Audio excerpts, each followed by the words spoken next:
Ja, was ist denn das da? Der Maulwurfsratte, mit David.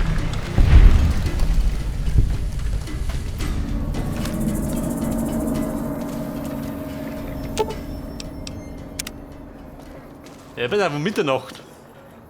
Oh, da habe ich ja einen höheren Level braucht. Bin ich auf den Level? Ich weiß gar nicht mehr. Wer rennt da rum?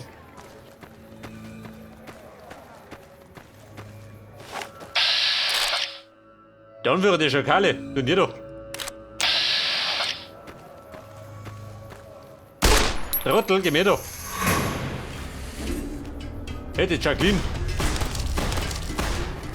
Haben Sie das gesehen? Der Kerl wollte mich umbringen. Wer? Er die Sau?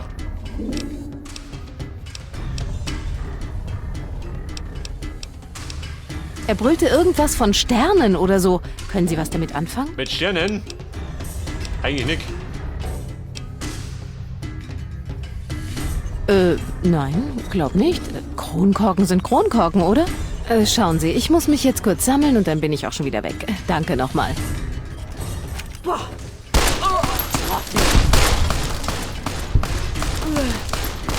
Wer schüttet auf mich? Hier oder was? Bitte damit oder was? Jacqueline? Hat er schlecht Tag erwischt?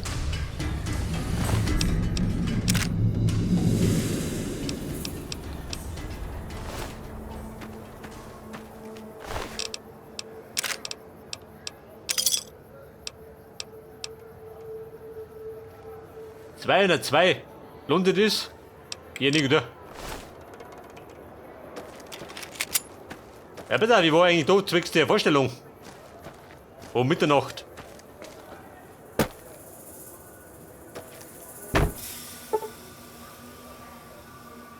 Ja Thomas, gleich 12, pass auf.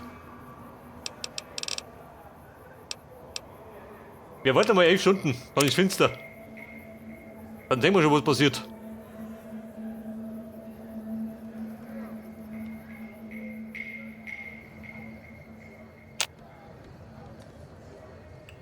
Wobei, warte mal. Nehmen wir es ein bisschen genauer.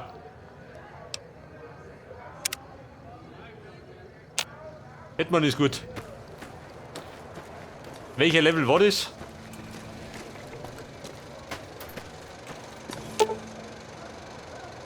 +15 plus, Hammer.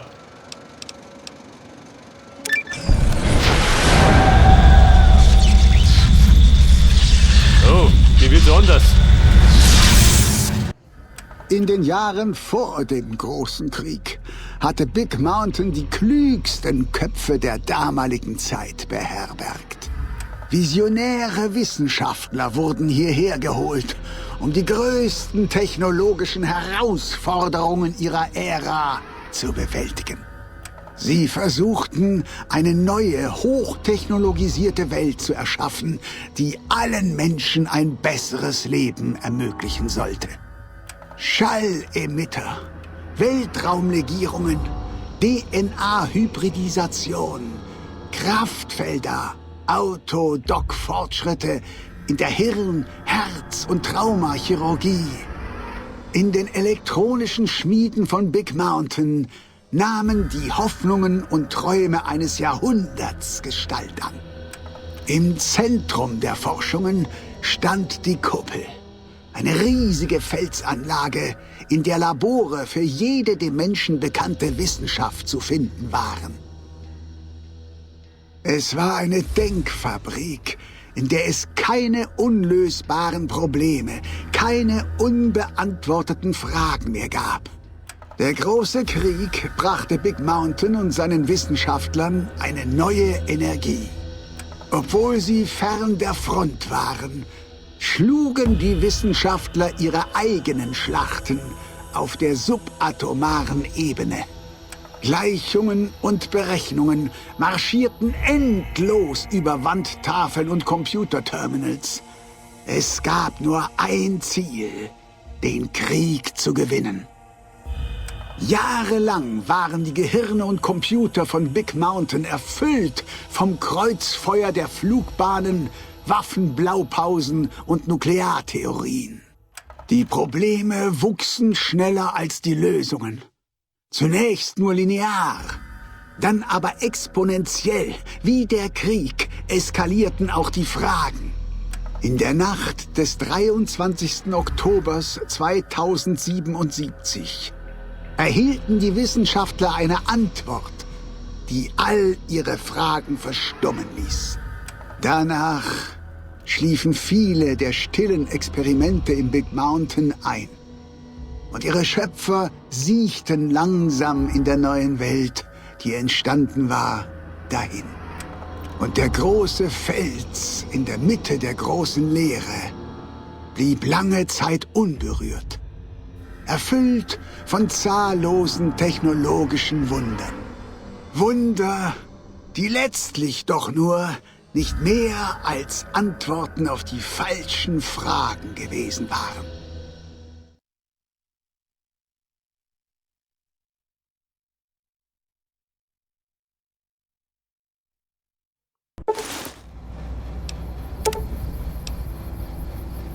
Ich bin entkleidet worden, oh Gott. Willkommen zur großen Leere. Scheiße, Mann, wo bin ich jetzt? Ausdungschi, wie sie haben ihn.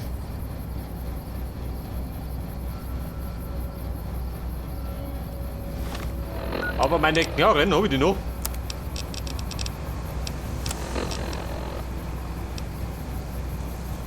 Meine Bewaffnung habe ich noch.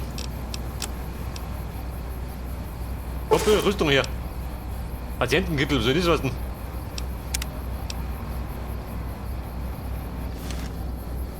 Als nächstes liege ich noch am gynäkologischen Stuhl oder so. Das Becken. Eine Bank, ja warte mal, hieß es möchte mich nicht. Zum Pause machen sie aber nicht da. Ja, du Heiliger.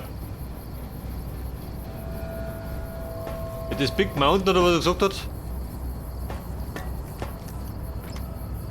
Da kriegt er einen Schrott.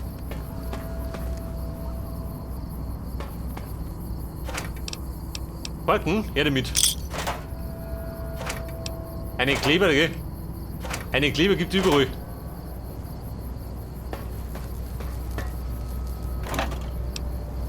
Da ist ein Parilla, sau wenig. Der rührt die Scheißerei.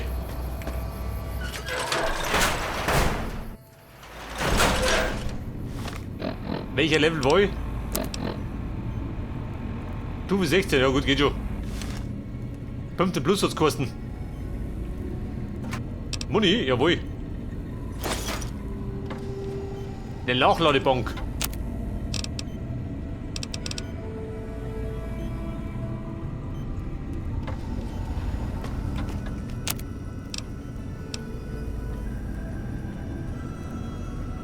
Recycling, kleine Energiezelle.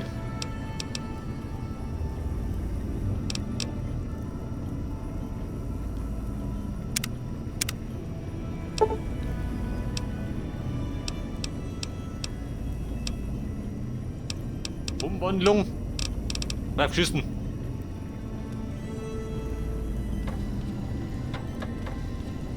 Die zentrale Intelligenzeinheit des Beckens. Da hoch der Suppen.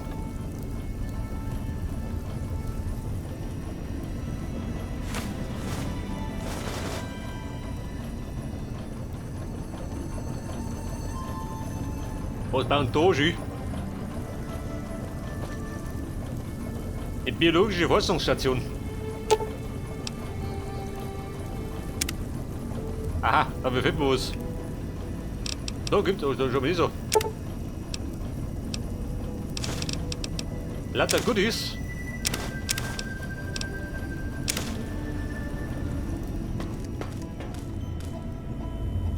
Der Beckenautodock. Geht auch nicht. Denkfabrik. Da wir brauchen einen Key.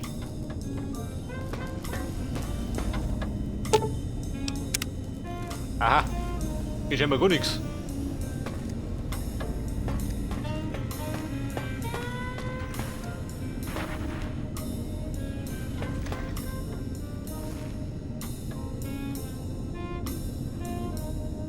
Entladen.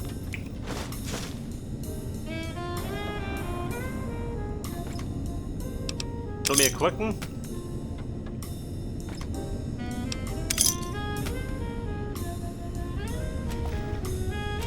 Rolfi. Den kenne ich schon, Rolfi. Steht der da? Wahrscheinlich nicht.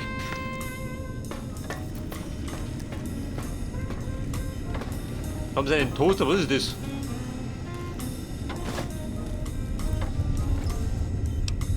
Patronen mehr mit. Wein, sau wie zusammen. Da braucht auch einen Key.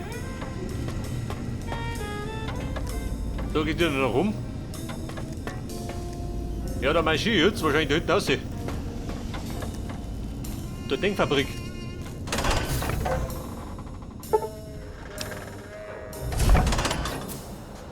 Ein friedfertiges Gefühl, tatsächlich. Und ich bin nicht in der Lage, eine Waffe zu ziehen. Ich glaube das selber nicht. Tatsächlich bin ich gar nicht. Ich bin so friedfertig, dass ich nicht ballern kann.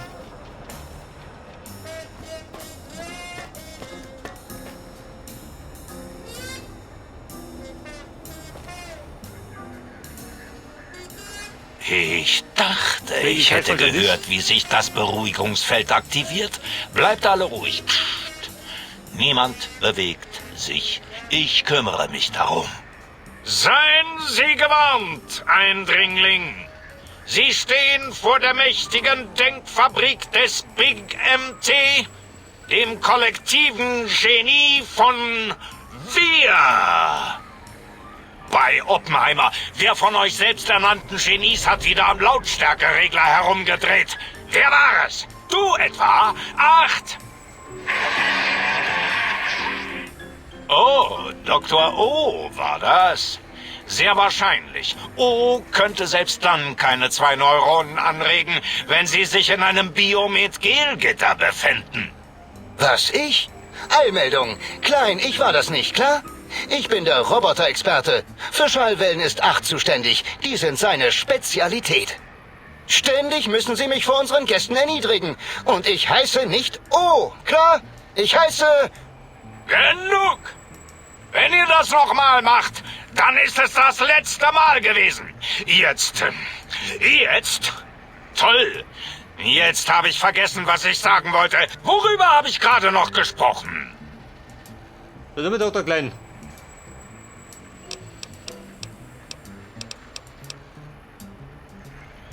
Stimmgerät.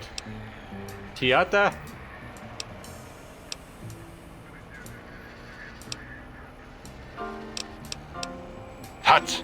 Hat es etwas gesagt? Hat das jemand gehört? Burroughs, Sie arbeiten doch mit Tieren. Übersetzen Sie mal. Ein Lobotomid. Hier, in der Kuppel. Oh, als ob unsere Lage nicht schon schlimm genug wäre. Jetzt auch noch Lobotomisierte. Dalla, holen Sie das Spray, bevor es Exkremente verspritzt. Ein dieser Song eine gespaltene künstliche Intelligenz. Dr. Klein, wenn meine Hypothese korrekt ist, ist dieser Lobotomid der Besitzer des Gehirns, dem wir das Signal geschickt haben. Sein früheres Gefäß. Wenn dem so ist, dann ist das ein Beweis, dass vielleicht doch etwas jenseits des Kraters ist. Sehen Sie es sich nur an, wie es zwinkert, wie ein großer, haarloser Teddybär. Ich weiß, was es ist, Dalla. Ich will wissen, warum es hier ist. Mit seinen herumschlackernden Gliedern. Und sind das etwa Penisse, die ich da an seinen Füßen wackeln sehe? Widerlich. Ich glaube, das sind Zehen, Dr. Klein. Kleine Teddybär-Zehen. Penisse sind viel länger als diese winzigen Extremitäten, denke ich. Ich kann mich nicht entsinnen, dass der menschliche Penis jemals derart lang war. Das hängt vom eigenen Bezugsrahmen ab, Dr. O. Sehen Sie sich seine winzige Nase mit ihren 2 Öffnungen zur Sauerstoffaufnahme an. Nasen? Beim großen Rauschen, diese Lobotomisierten verwirren mich immer wieder mit der schieren Anzahl ihrer nutzlosen Extremitäten. Pass auf. Meine Mittelfinger ausstrecken kann ich nicht. Da reicht die Wissenschaft nicht aus. Selbstverständlich. Dr. Klein, sehen Sie sich das an. Seine Kopfbewegungen, die primitiven, galertartigen Augen. Er hat unser Gespräch verfolgt. Der Lobotomid versteht uns. Ich stimme mit Burrows historischen Befunden überein. Dieser kleine Lobotomid ist ungewöhnlich aufmerksam für jemanden, dessen Gehirn entfernt wurde. Humbug! Lobotomisierte können uns nicht verstehen. Ach, haben Sie wieder Mentheads genascht? Wenn wir unsere Auralprozessorrezeptoren zu sehr verlangsamen, verdummen wir noch. An alle, Strom aus, Klappe zu. Ich werde euch ein für alle Mal beweisen, wie sehr ihr alle im Unrecht seid. Wie sonst eben auch. Lobotomid. Verstehen Sie mich? Können Sie sprechen? Ja, Mann. Boris verstehe. Das waren Worte, oder nicht? In Form von Fragen. Es fragt mich Fragen. Ist das eine Art Trick? Unsere Bemühungen haben sich gegen uns gewendet. Wir wollten Gott spielen und haben ein Monster erschaffen. Vielleicht haben wir, als wir skrupellos sein Hirn entnommen haben, seinen Hautmantel mit Bewusstsein gefüllt. Ein Teddybär mit neuer Füllung. Augenblick. Wenn Sie damit andeuten wollen, dass dieser Lobotomid uns verstehen kann und vernunftbegabt ist, Dann könnte dies die Antwort sein, nach der wir gesucht haben. Wenigstens haben wir die Chance. Dr. Klein, eine Übertragung aus der verbotenen Zone, direkt an uns gerichtet. Es kann nur sein, dass... Wenn das nicht meine alten Kollegen sind, die mächtige Denkfabrik aus dem Big MT, eine Deppenfabrik seid ihr. Ich bin es, Dr. Möbius, und ich sende aus meiner kuppelförmigen Kuppel in der verbotenen Zone. Eine Zone, die euch verboten ist. Schon jetzt schwärmen meine tödlichen Roboskorpione mit ihren Zangen und Laserstacheln im Big MT aus.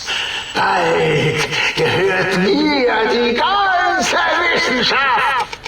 Selbst die im Big MT Forschungszentrum versiegelten Technologien können euch nicht retten. Also wartet ruhig in der Denkfabrik auf euer Ende. Das war's. Wiedersehen. Möbius. Immer die gleiche Übertragung. Ist offensichtlich verrückt. In den Wahnsinn getrieben von seinen fehlerhaften, kindischen Forschungsmethoden. was sollen wir nur tun? Die verbotene Zone werden wir niemals durchbrechen. Da lauern überall Roboskorpione. Die verbotene Zone, die noch nie ein Gehirn betreten hat. Und aus der auch noch keins zurückgekehrt ist. Mit Ausnahme von Dr. Möbius. Und die Technologien, die uns retten können, sind außer Reichweite. Und Dr. Möbius verhöhnt uns. Haben Sie seinen gesprungenen Monitor gesehen? Er hat sich eindeutig gehen lassen. Was? Den Lobotomid um Hilfe bitten? Ach, ich glaube, Sie sollten mal den Flüssigkeitsstand in Ihren Logikunterstützungspumpen überprüfen. Wenn dieser Lobotomid geantwortet hat, Dr. Klein, dann ist er intelligent und vielleicht hin und wieder in gewissem Maße hilfreich. Aber was ist mit seinem Gehirn? Wir haben es entnommen. Wir wissen nicht mal, wo es jetzt ist. Und uns fehlt das Wissen, um es wieder einzusetzen. Ja, aber er ist immer noch bei Bewusstsein und ansprechbar. Sehen Sie doch, sogar jetzt sieht er uns noch mit seinen großen Teddybäraugen an. Wenn wir ihn höflich fragen und den Teil mit der unnötig skrupellosen Lobotomie weglassen, könnte er uns wohlgesonnen sein. Wir haben ihr Gehirn entfernt, ja. So weich, fast gar nicht faltig und doch so voller Wissen und Erfahrung. Gehirnextraktionstechnologie ist im Big MT seit langer Zeit sehr üblich. Was sagt er? Mein Hirn ist futsch. Sobald das Gehirn draußen war, kamen die Spulen an die Reihe. Die Tesla-Spulen. Die Spulen von Nikola Tesla. Der ist hirnlos extra. Mein Kopf kann immer verkrüppelt werden. Tatsächlich. Ach, Immer richtig. kein Grund so anzugeben.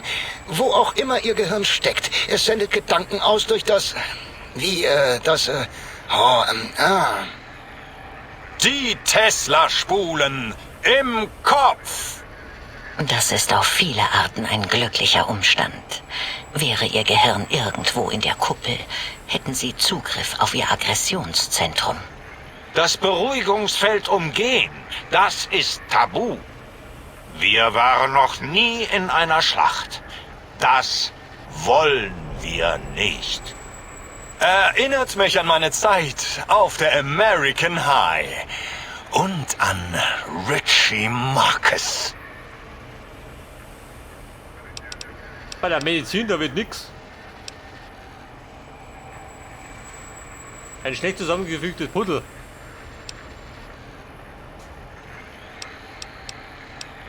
Das ist meine Angelegenheit. Dramatisch, Muslinger. Obwohl in Wahrheit der Autodoc einen Großteil der Arbeit bereits erledigt hatte. Ziemlich fleißig, hat fast all meine Untersuchungen zerschnitten. Als ich das Hirn erst entnommen und dann verlegt hatte, begannen andere Organe über ihre Nervenbahnen nach Führung zu rufen, wie Telegrafenleitungen. Anstatt sie ihre Signale senden zu lassen, habe ich sie ebenfalls entfernt. Psst, kleine Organe, geht schlafen in euren Tanks. Dala liebt euch. Nummer 1 war das Herz. Herzlosextrakt. Mein Herz ist auch futsch. Toll. Moment, ich meine, Nummer 2 war das Herz. Das Gehirn war zuerst da. Nummer 3 war das Rückgrat. Ein Rückgrat habe ich nicht mehr, du was? Ausgetauscht. Rückgrat. Diese Zusammensetzung von Wirbeln ist vollkommen überbewertet. Sehen Sie nur meine lumbalen und thorakalen Rundungen. Nichts für mich. Ich bevorzuge rückgratlos. Ja, pass auf, die haben mein Hirn, Herz und Rückgrat entfernt. Die haben mich ausgeschlafen wie eine Sau.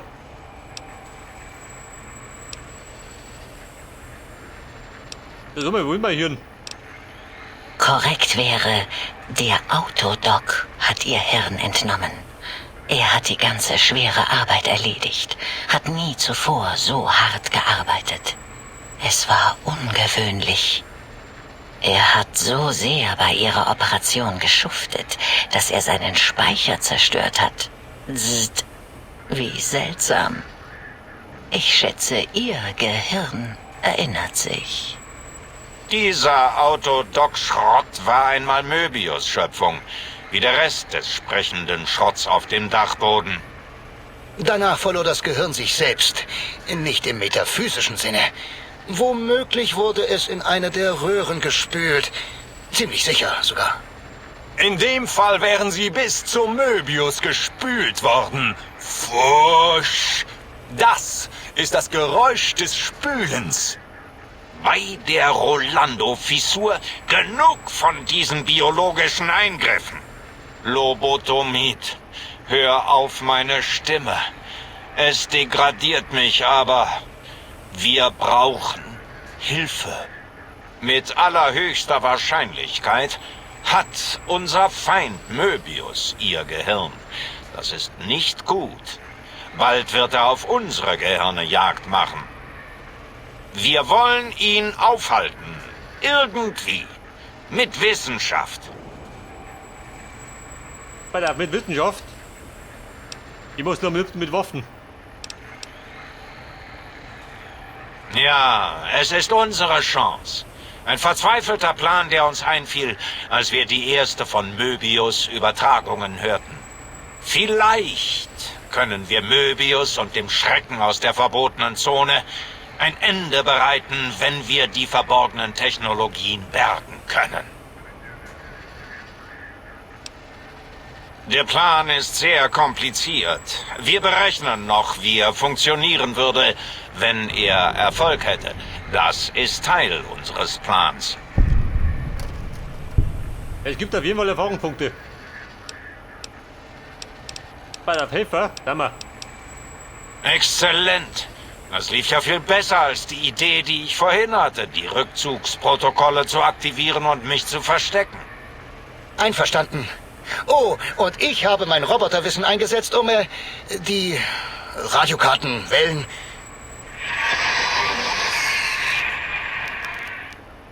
Immer mit der Ruhe 8. Darauf wäre ich ohnehin gleich gekommen. 8 hat die letzten bekannten Koordinaten der Forschungszentren übermittelt. Sie, naja, ziehen manchmal um. Oder werden verschüttet. Oder fliegen in die Luft. 8 hat recht. Wir brauchen nur die Baupläne. Das heißt aber nicht, dass wir die kalte, harte Technologie nicht auch haben wollen würden. Also kein Wort über Ihre biologische müde Faulheit oder dass Sie schwitzen, wenn Sie etwas tragen. Sie haben ein Rückgrat. Benutzen Sie es. Und selbst wenn Sie bei der Bergung sterben, werden die Pläne direkt autotransmitifiziert, falls Sie sie erreichen. Das ist immer noch gut. Für uns. Humbug! Hier ist es nicht gefährlicher als auf einem Atomtestgelände. Unsere Technologien sind nicht tödlicher als überladene Tesla-Kanonen. Diese Technologien sind das X2-Transmitter-Antennengerät. Damit werden kohärente Gedanken auf äußerst hohen Frequenzen fokussiert.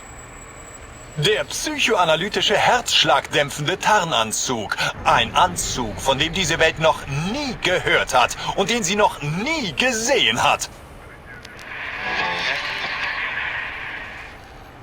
Und 8's Schallemitterprojektorwaffe ist in der Lage, Töne auf tödlichen Frequenzen zu senden. Sie gibt ihnen auch eine tolle Biogel-Massage. So. Wir haben Ihnen alles gesagt, was wir benötigen. Wir schätzen, dass Sie nicht allzu lange brauchen werden. Also für Ihre Verhältnisse.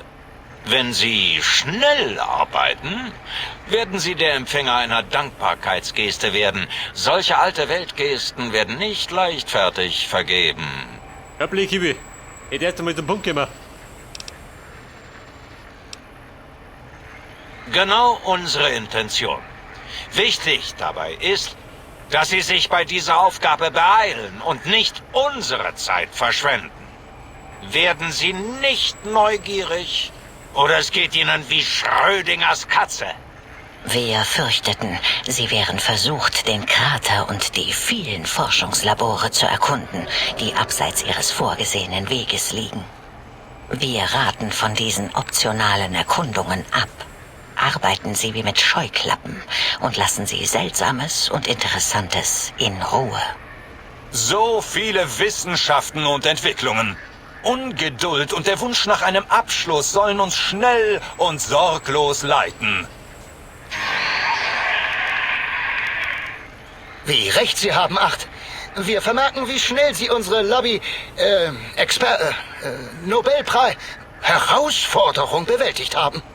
Schließlich wird es genug Möglichkeiten geben, an den Experimenten teilzunehmen, nachdem unserem Willen Genüge getan wurde.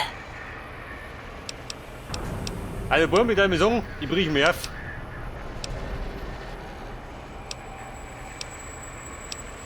Ah, das ist korrekt. Sie müssen auf Ihren vielpenisigen Füßen laufen. Viel langsamer als unsere fortschrittlichen Roboterschwebegehäuse. Der kleine Teddybär könnte jederzeit auf seinen dicken, geschwollenen Füßen in den Bereich des Pylonen laufen und ihn direkt zu uns bringen. Der den Big MT-Krater umgebende Radarzaun wird wird sie davor schützen, aus der Anlage zu laufen. Der mächtige Radarzaun schützt uns alle. Wenn Sie dem blinkenden Pfosten zu nahe kommen, wird die Annäherungswarnung Warnung. Sie sind zu nah. Wenn Sie sich ihnen nähern, trübt sich Ihr Blick, während die Elektroden in Ihrem Kopf eine nach der anderen ausgeschaltet werden. Klick, klick. Da kein Gehirn mit ihren Nervenbahnen verbunden ist, kann Gedächtnisverlust auftreten, begleitet von Langzeitnervendegeneration. Aber um die Nervendegeneration müssen Sie sich keine Sorgen machen. Es dauert viele Leben, bis sie nachweisbar ist. Und jede Biologie stirbt. Solche winzigen Unannehmlichkeiten sind bedeutungslos im Vergleich zur größeren Annehmlichkeit und dem Fortschritt. Sehen Sie, sollten Sie bei den Pylonen das Bewusstsein verlieren, kehren Sie ins Becken zurück, fast sofort, dank Ihrer dann nutzlosen Wahrnehmung.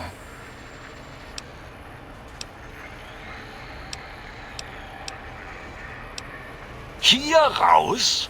Wir gehen hier nicht raus. Das ist gefährlich. Wir sind klug und nicht lebensmüde.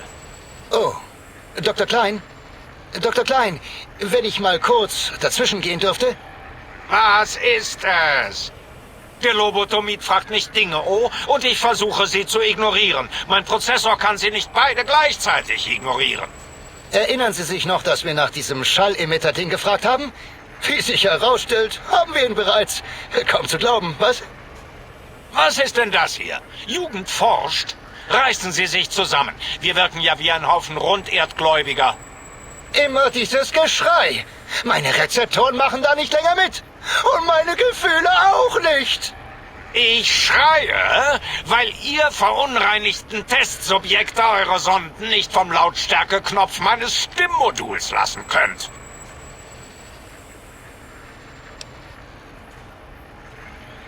Wir sind wahrlich am Ende aller Intelligenz angekommen, wenn der Lobotomid mehr Weisheit spricht als ihr, Genies. Wenn wir eine Schall-Projekto-Dingskanone haben, wofür in Heisenbergs Namen brauchen wir dann noch X8? Meldungen! Ich glaube, wir müssen eine neue Frequenz in die Waffe einbauen. Sie soll Töne senden können, wenn sie geladen ist. Wir kennen die Frequenz nur nicht.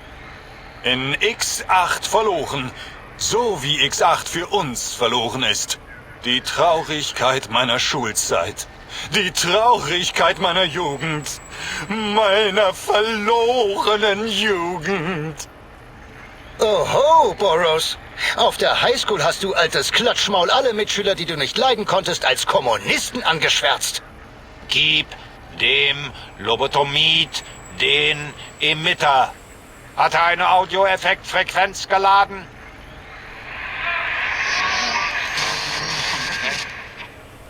Oh, ich glaube nicht. Moment. Was macht er denn? Ich glaube, er sonjakuliert gerade in die Waffe, um sie warm laufen zu lassen.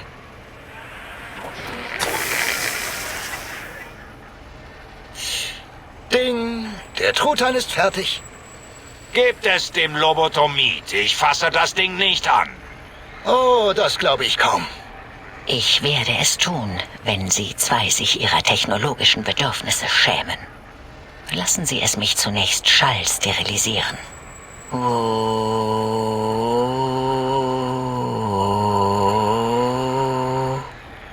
Alles klar.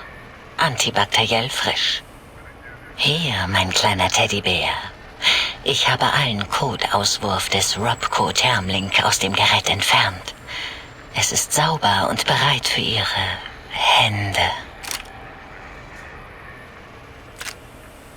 War das eine Waffe?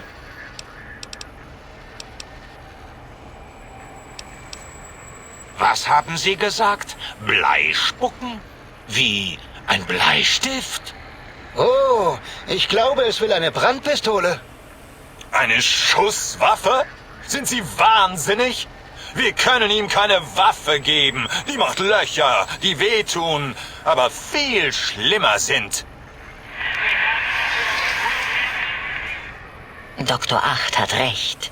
Wir haben den Teddybär bereits einem letalen, mit seinem Klangejakulat gefüllten Schalltodesstrahl ausgesetzt. Dem Teddybären eine Waffe zu geben, wäre in etwa so, als ob man nach dem Glas Schierling noch etwas Abraxo trinkt. Köstlich und wiederholt tödlich. Wenn wir die sokratische Methode anwenden wollen, ist mir das recht. Geben wir dem Loboto-Bären eine Brandkanone. Burroughs, haben Sie sowas? Sind Sie wahnsinnig? Wir können ihm keine Schusswaffe geben. Schusswaffen? Moment, das habe ich schon gesagt. Ja, ich habe die Cyberhundwaffe. Mit den kleinen Metallohren und dem komischen Nasensensor. Hier. Gut, einverstanden. Bei Kanonen werde ich ohnehin nervös. Ich mache mir immer Sorgen wegen Dellen im Gehäuse. War noch etwas, Lobotomid? Da war noch was. Da geht nichts mehr.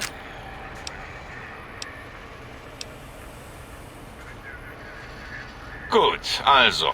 Ja, holen Sie diese Sachen für uns.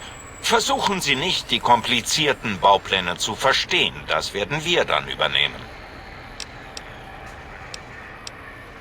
Nun, gut.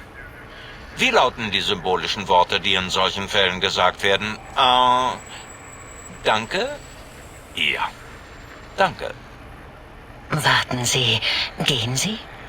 Aber, Dr. Klein, der Lobotomid benötigt Ruhe, Erholung, solche Dinge. Ich biete Ihnen meine Räume an, also werden Sie möglicherweise angestarrt und mein Radar scannt langsam Ihre Form, um wertvolle Daten zu sammeln. Nein, er wäre zu nah bei uns. Er könnte Knöpfe drücken, Lichter an- und ausschalten und noch schlimmer, andere Lobotomisierte hereinlassen. Wir könnten ihm Möbius' altes Zimmer geben. Dort wurde ihm ohnehin der Kopf ausgelöffelt und ein paar seiner Teile sind bereits dort. Vielleicht freut ihn, dass sein Rückgrat und sein Herz auch da sind. Trautes Heim, Glück allein. Sehen Sie, ich gehe noch unter die Dichter. Ich schätze schon. Wir müssen diese Couch wohl endlich rausschaffen.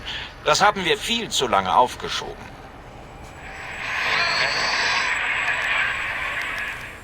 Acht sagt, der Lobotomid soll den Persönlichkeitschip der zentralen Intelligenzeinheit des Beckens nehmen und ihn neu einsetzen. Dieser steife, von Möbius programmierte Butler kann mit dem Lobotomid Gassi gehen, ihn füttern und für uns mit ihm verhandeln. Es würde Sie auch davon abhalten, nach Higgs Village zu gehen und sich dort niederzulassen. Und es wäre schön, Sie so nahe zu wissen. Ihre Logik, verbunden mit meinem Wunsch, die Denkfabrik sauber zu halten, hat mich überzeugt. Ich präsentiere Ihnen die zentrale Beckenintelligenz. Lobotomid, bringen Sie diesen Chip zum Becken. Stecken Sie ihn ein. Sorgen Sie dafür, dass der Chip sauber ist. Ansonsten könnte er ausfallen. Dann stellen Sie Ihre kruden biologischen Forderungen dem Becken. Es wird sich um Ihre hormonellen Launen kümmern. Zum Becken laufen, na pass auf. Da können wir noch was falschen. Ich kann Ihre Logik nicht bestreiten. Haben wir Objekte, mit denen wir die Tauschroutinen des Chips aktivieren können? Was? Wie Sachen? Dinge? Ja, Dinge. Keine Ahnung. Vielleicht liegen noch irgendwo ein paar Nuka-Cola oder Sunset Sarsaparilla Kronkorken herum. Also keine Währung an sich. Sie könnten reichen, um die Handelsroutine des Beckens auszutricksen. Möbius hat eine Prüfzeile für Korken in den Code als Debug-Befehl eingebaut. Ich glaube nicht, dass das Möbius Grund war. Seine wilde Spekulation über Post-Holocaust-Wirtschaftssysteme war sehr ausführlich und laut. Genug! Übergeben Sie uns diese sogenannten Kronkorken, die Nuka und die Sunset.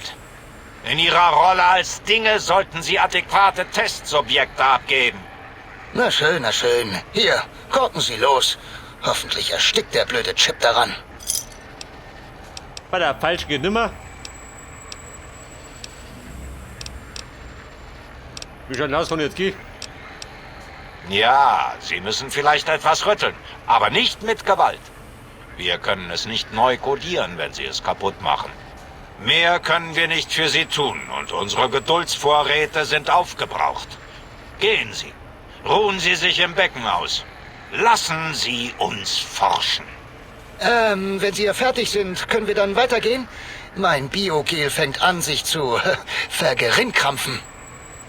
Natürlich! Bemannt eure Wissenschaftsstationen! Los! Ich bin von Kleinkindern umgeben.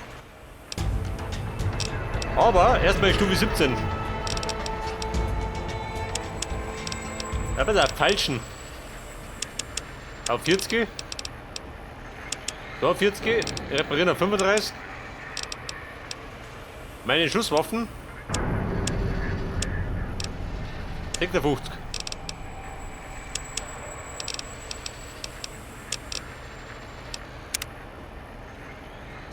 Bei der 70 Schnupp. Ich hau ab. Ja, wir sagen zurück zum Becken.